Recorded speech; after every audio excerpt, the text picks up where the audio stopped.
The funeral home on Providence Road smelled like lilies and floor polish, and Daniel. Voss thought both smells were a waste of money on a woman who wasn't in the casket. He stood at the front of the small chapel in a black suit that fit too. Well for a grieving husband, greeting mourners with a handshake that was firm but not warm. Elena's sister, Renata, hugged him too long. Sobbing into his shoulder and over her head, he checked his watch. The claims adjuster from Palmetto Mutual Life was supposed to email him the preliminary paperwork by 5 o'clock, and it was already 4:40. She was too young, Renata said, pulling back, wiping her eyes with the heel of her hand. 41. God, Daniel, 41. I know, he said, and made his face do the thing faces do at funerals. The casket was closed. He'd insisted on that. Told everyone it was because the car accident on I-77 near Mooresville had been too severe. That Elena wouldn't have wanted people remembering her that way. Nobody questioned it. Nobody ever questioned a grieving husband, who cried at the right moments and signed the right forms. He'd signed a lot of forms in the last 3 weeks. A death certificate from Piedmont Crescent Medical Center in Charlotte. Cause of death listed as blunt force trauma and internal hemorrhaging, signed by an attending physician named Dr. Ashwinbhat.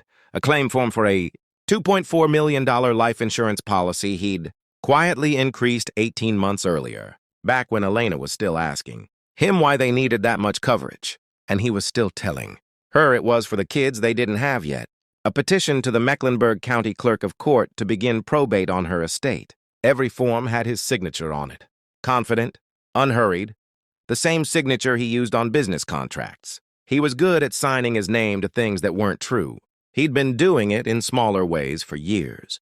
What none of the forms mentioned, what no one in that chapel full of candles and casseroles would have believed, was that 91 miles north, in a converted farmhouse outside Wilkesboro that called itself Cedar Hollow Recovery and Wellness, a woman with a healing collarbone and no memory of her own last name was sitting by a window, watching the light change on the mountains, waiting for someone to tell her who she was.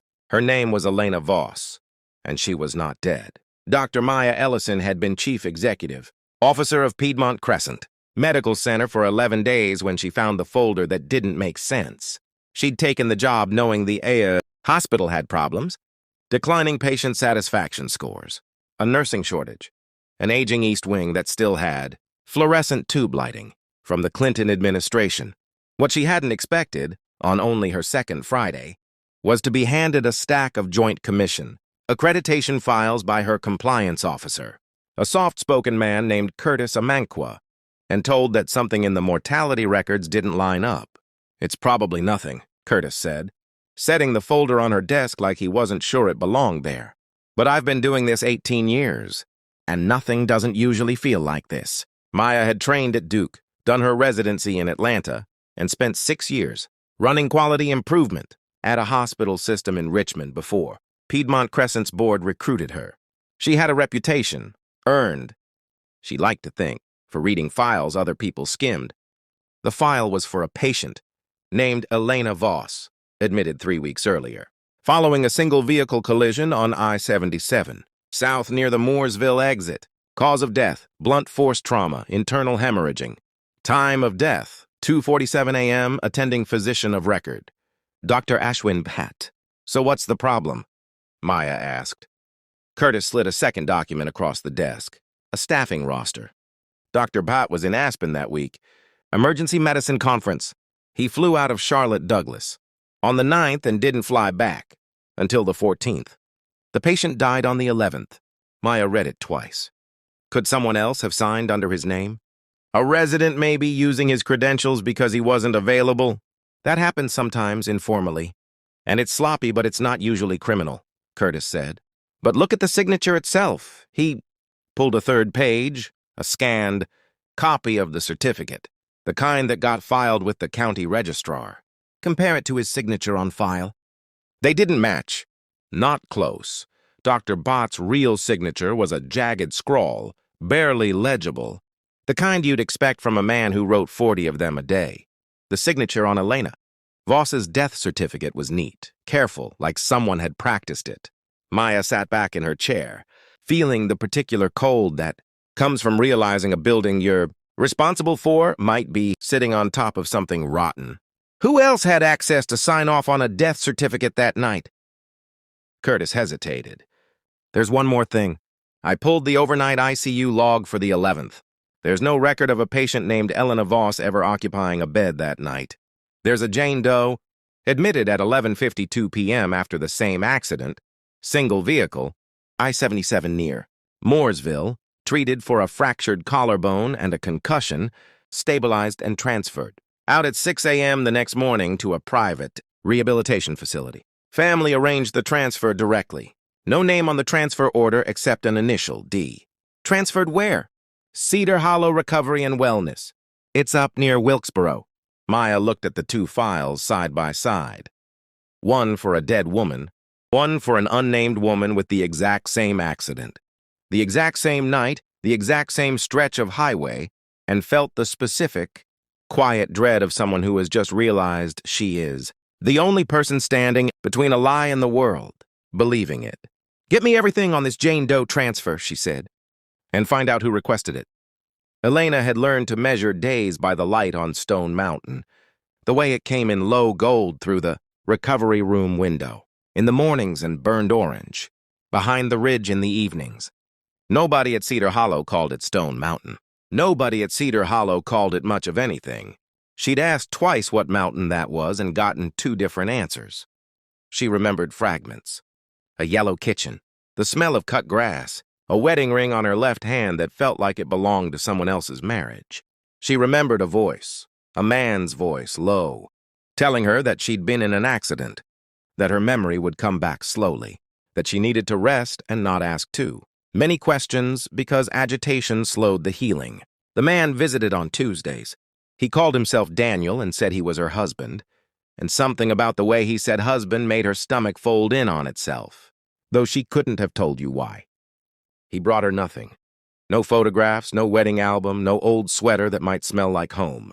Just a folder of paperwork he'd ask her to sign, insurance forms, he said, boring stuff, nothing to worry her pretty head about, and a kiss on the forehead that felt like a period at the end of a sentence rather than the beginning of one. The staff were kind but strange. A nurse named Priscilla brought her meals and sat with her sometimes. And once when Elena asked why there were no other patients in her wing, Priscilla's face had done something complicated before she said, "Different levels of care, honey. You just focus on you." Elena had stopped signing the papers 3 visits ago. She didn't know why exactly, except that something in her had started pushing back against the current instead of floating in it. Daniel hadn't liked that. He'd been polite about it. Daniel was always polite. But there had been a new tightness in his jaw, a new coldness in the way he closed the folder. "You're tired," he'd said. "We'll talk about it next time." That had been 11 days ago.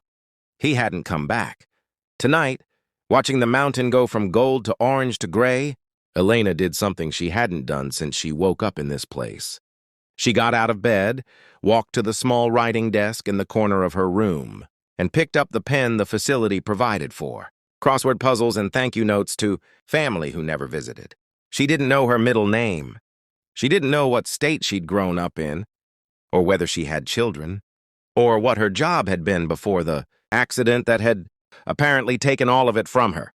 But she remembered with sudden and startling clarity the 10 digits of a phone number. She wrote them down before they could slip away again, the way so much else had. Curtis Amanqua was not, by training, an investigator. He was a compliance officer who liked spreadsheets, liked audits, liked the particular satisfaction of finding an error before a regulator did. But 3 days into pulling records on the Elena Voss file, he'd developed the low, simmering anger of a man who suspected. His hospital had been used as a prop in someone else's crime. The transfer order for the Jane Doe patient had been requested and co-signed by a Dr. Preston Okafor, except Piedmont Crescent had never employed a Dr. Preston Okafor. The medical license number on the form belonged to a retired podiatrist in Gastonia, who, when Curtis called him, said he hadn't practiced in 6 years and had certainly never signed a transfer order for anybody. "Someone forged a license number," Curtis told Maya, laying the timeline out on her conference table like evidence in a trial neither of them had asked to be part of. "Someone forged Dr. Bat's signature on a death certificate for a patient who, based on every scrap of evidence I can find, did not die. And someone arranged for an unnamed female patient with the exact same accident profile to be quietly shipped 90 miles north to a private facility, where her family visits have been logged under a first name only. That's not incompetence, Maya said. That's a plan. That's fraud, Curtis said. Insurance fraud at minimum. And if that woman is still alive up in Wilkesboro and doesn't know her own name, it might be worse than fraud. Maya had already made the call she knew she had to make. Not to the hospital's lawyers first, though they'd be looped in by morning, but to the Charlotte-Mecklenburg Police Department's Financial Crimes Unit. The detective who called her back within the hour had a voice like gravel and the patience of someone who had heard every excuse a guilty person could invent. Detective Renee Castellanos had spent 11 years working insurance fraud, and she told Maya something on that first call that stuck with her for the rest of the investigation. Most fraud is boring. Fake slip and falls, staged fender benders, guys who report stolen jewelry that was never real. This is not boring. This is somebody who was willing to fake his own wife's death and keep her alive in a warehouse because dead women don't come back to say otherwise. That's not a con artist. That's something colder. Maya thought of the woman in the mismatched transfer file, a person with a fractured collarbone and a stolen identity, sitting somewhere in the North Carolina mountains, believing whatever story had been given to her, waking up every day as someone she had no proof she actually was. How fast can you move on this? Maya asked. Depends how fast the husband figures out we're looking, Castellanos said. Which means we need to move faster than that. Cedar Hollow's front office had one landline that patients were technically not supposed to use without staff supervision. Elena waited until the overnight aide, a heavy-set young man named Terrell, who fell asleep in front of a muted television most nights around 1, was snoring in his chair, and she walked barefoot down the hallway with the slip of paper she'd hidden inside her pillowcase. She dialed the 10 digits with her hands shaking so hard she had to redo it twice. It rang 4 times. She almost hung up. Then a woman's voice, thick with sleep, said, "Hello?" Elena didn't know what to say. She didn't know if this number belonged to her mother, a sister, a friend, a stranger she'd get once from a fortune cookie in a dream, but something in her chest, something underneath the fog that had covered everything else, told her this voice mattered. "I don't know who this is," Elena said, her own voice cracking. "I don't remember your name." "I don't remember mine, but I wrote this number down like it was the only thing I had left.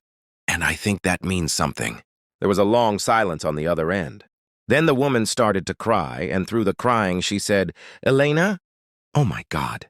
Elena, is that you? Where are you? They told us you were dead. They told us you were dead 3 weeks ago." And Elena Voss, who had spent 3 weeks not knowing her own name, finally heard someone say it back to her, and somehow, impossibly recognized the sound of her sister's voice. "Renata," she whispered, the name arriving in her mouth before she understood why. "Renata, don't hang up. Please don't hang up." Daniel had told himself over and over across 3 weeks that the plan was clean. Elena's memory had been genuinely damaged in the crash. Head trauma did strange, useful things. And Cedar Hollow was a facility he'd found through a cousin, who did billing for a chain of private rehab centers, a place that took cash, asked few questions, and specialized in exactly the kind of quiet, unofficial arrangements that made problems disappear without lawyers involved.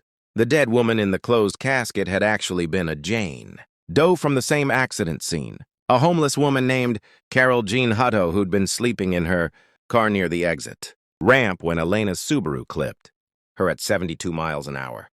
Carol Jean had died at the scene. Elena had survived with a concussion and a fractured collarbone, and, in the chaos of a multi-victim collision on a dark highway, 2 paramedics and 1 overwhelmed ER intake nurse had briefly, disastrously mixed up which patient belonged to which name on the intake sheet. Daniel hadn't caused that mistake, but he had recognized it, standing in the hospital hallway at 3 in the morning, as the best piece of luck he'd ever been handed. Carol Jean Hutto had no family looking for her. Elena had a $2.4 million policy and a husband who'd been quietly siphoning money out of their joint accounts and a failing HVAC installation business for 2 years. All he'd had to do was pay an ER records clerk named Louis Perillo $8,000 in cash to switch 2 names on 2 charts and forge 1 signature, and the problem solved itself. He told himself Elena would never remember enough to matter. He told himself that once the insurance money cleared, he'd figure out what to do with her. A quiet arrangement somewhere permanent. Maybe out of state. Maybe not something he let himself finish thinking all the way through. He was in his office on Tuesday afternoon, going over Cedar Hollow's invoice when his phone rang. It was Louis Perillo, and his voice had the particular panic of a man who'd just realized he'd made a terrible trade. "There's a new CEO at Piedmont Crescent," Louis said. "She's pulling files. She's got the compliance guy digging into the transfer order. Daniel, they know the signature's fake. They know Bat was in Colorado." Daniel's hand went very still around his coffee mug. "How long?" he said. "I don't know. Days, maybe. Not weeks." Daniel hung up and sat for a long moment in the silence of his office, doing the math on how much time he had left to make his wife disappear for real. Renata Alvarez had not slept, had barely breathed right, since the phone call 2 nights earlier. She'd called Detective Castellanos first thing the next morning, having gotten the number from a Piedmont Crescent nurse who'd been quietly, unofficially passing information because, she said, somebody's got to look out for that woman.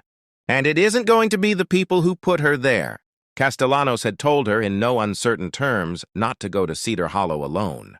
"If your brother-in-law finds out his cover's blown, he is going to move fast, and I need you to let us move faster. Give me 24 hours. Renata had agreed.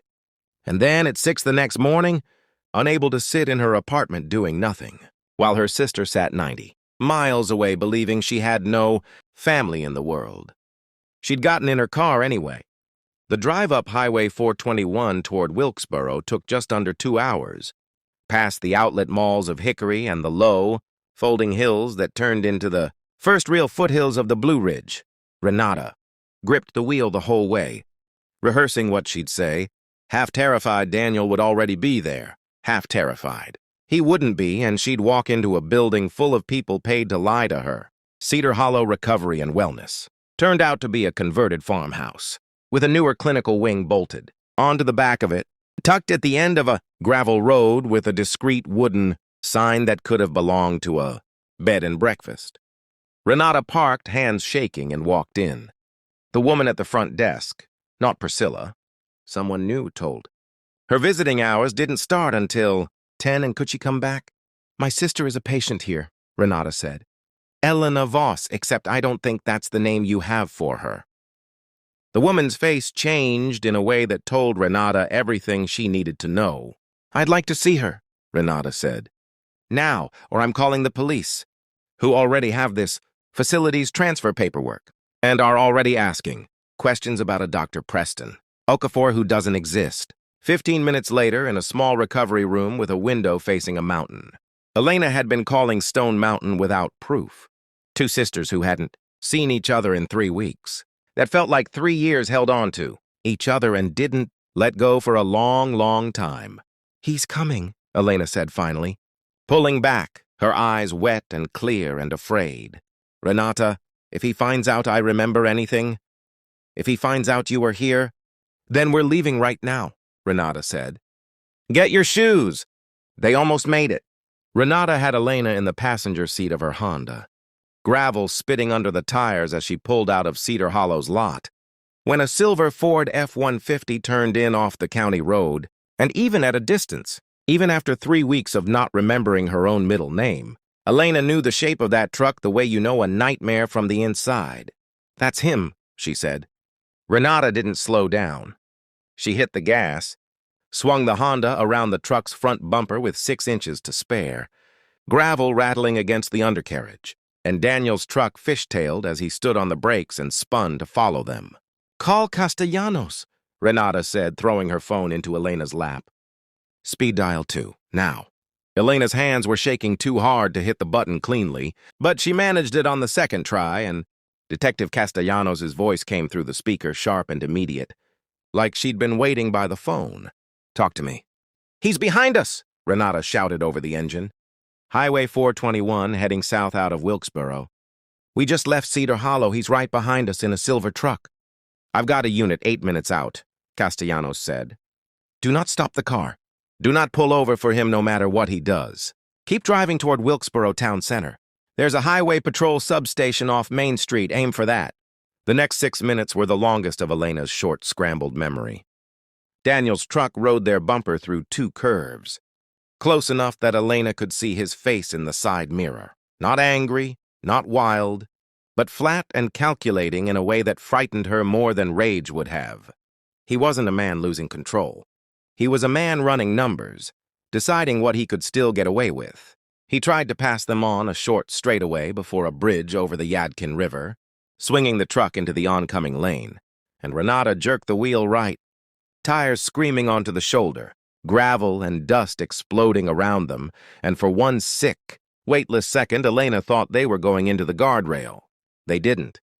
Renata held it, and ahead of them, blue lights bloomed against the gray afternoon sky as a Wilkes County sheriff's cruiser came around.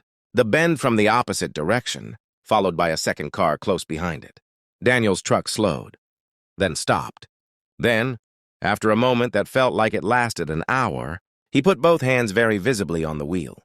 The case moved through the North Carolina court system over the following 8 months with the particular slowness of something that involves insurance fraud, forged medical documents, and a defendant who could afford, for a while, an expensive lawyer. Daniel Voss was charged in Mecklenburg County Superior Court with insurance fraud, forgery of a public record, obstruction of justice, and false imprisonment.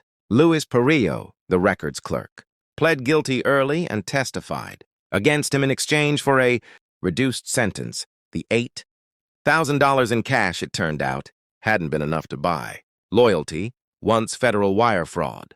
Charges got added to the pile since the insurance company was based out of state. Dr. Ashwin Bhatt was cleared entirely once handwriting analysis confirmed the forgery, though he told Maya privately, after his deposition, that he'd never forget the specific horror of being told his signature had been used to certify the death of a woman who was very much alive. Maya Ellison testified for the prosecution about the accreditation review that had started it all, and afterward, in the courthouse hallway on 4th Street, Elena found her and hugged her without asking permission. The way you hug someone who has, in the most literal sense, saved your life by reading a file more carefully than she had to. I almost didn't push on it, Maya admitted. Curtis brought it to me, and some part of me thought, it's my 2nd week, do I really want to open this can of worms? But it didn't sit right. And I've learned that when something doesn't sit right, you're usually one honest question away from finding out why. Elena herself testified last on a gray Tuesday in March, describing the window at Cedar Hollow. The mountain she'd been told was named something it wasn't. The folder of forms she'd stopped signing. The phone call she'd made from a hallway at 2 in the morning because some buried, stubborn part of her had refused to let go of 10 digits. That felt like the last true thing she owned. Her memory had come back in pieces over those 8 months. Not all at once, the neurologists told her, but steadily, the way morning fog burns off a valley. She remembered her mother's kitchen in Kannapolis. She remembered the day she married Daniel and the small, easily ignored doubt she'd felt standing at the altar. She remembered eventually enough of the marriage to understand that the coldness she'd sensed in him at Cedar Hollow hadn't been new. It had always been there. She had simply for years chosen not to look at it directly. Daniel was convicted on all 4 counts in April. The judge, in sentencing him to 11 years, noted that the court had rarely seen a case where a defendant's cruelty was so carefully organized. Not a crime of passion, but a business plan, executed against a woman who trusted him.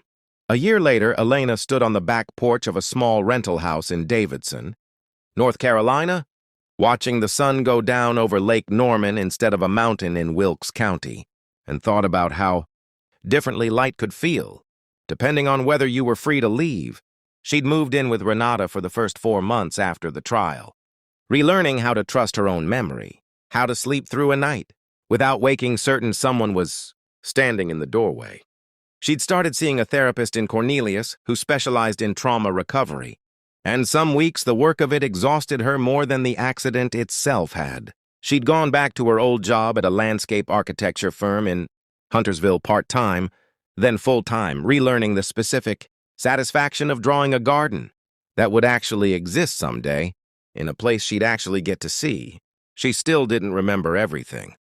Whole stretches of her 30s remained soft and uncertain, and her doctors told her some of that fog might never fully lift. She'd made a kind of peace with that. Not everyone got their whole story back. What mattered, she'd decided, was that she got to keep writing the rest of it. Maya Ellison had stayed on as CEO of Piedmont Crescent, and the hospital's board, in the aftermath of the scandal, had approved a new records verification protocol that Curtis Amanqua helped design, one that required a second, independent signature on every death, certificate processed through the system, cross-checked automatically against physician staffing schedules. It was, Curtis liked to say, a small, boring fix for a catastrophic problem, which was usually how the important fixes worked. Elena had written Maya a letter that spring, the kind she wasn't sure would ever get read past the hospital's front desk, thanking her for asking one. Uncomfortable question when it would have been so much easier not to. Maya had written back within a week. "You don't owe me gratitude for doing my job carefully," she'd said, "but I'll take it anyway because most days, careful is the only kind of brave available to any of us."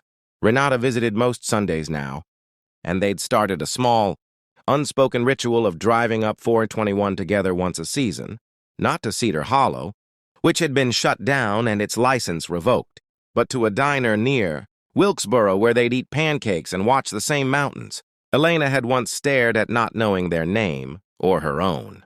She knew it now. She said it to herself sometimes quietly. The way you test a bridge before you trust your whole weight to it. Elena Voss. I know exactly who that is. And for the first time in longer than she could remember, she believed it completely.